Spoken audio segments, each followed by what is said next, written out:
Në parlamentin paralel të demokratëve, i instaluar në çadrën e Lirisë, opozita ka mbajtur seancën e 4 radhazi. Kjo ejte, përkund me javën që në kabinetin qeveritar Rama janë ndryshuar 4 ministra. E për ta, Sali Berisha ka një tjetër variant, se përse Edi Rama u detyrua të ndryshonte kabinetin e tij.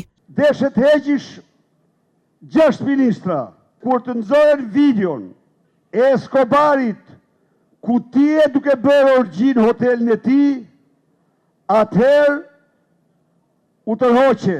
Por përse Edi Rama zgjodhi të largoj Tahirin, Klosin, Beqajn dhe Çuçin, e jo të tjerët?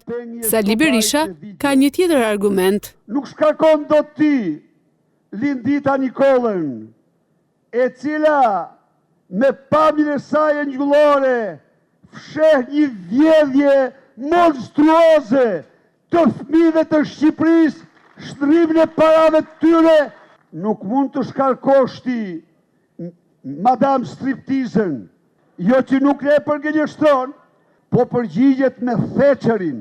Me radhë, deputetët demokrat kanë mbajtur fjalimet e tyre përballë qytetarëve, ndërsa shprehin bindje se protesta popullore do të largojë Edi Ramën.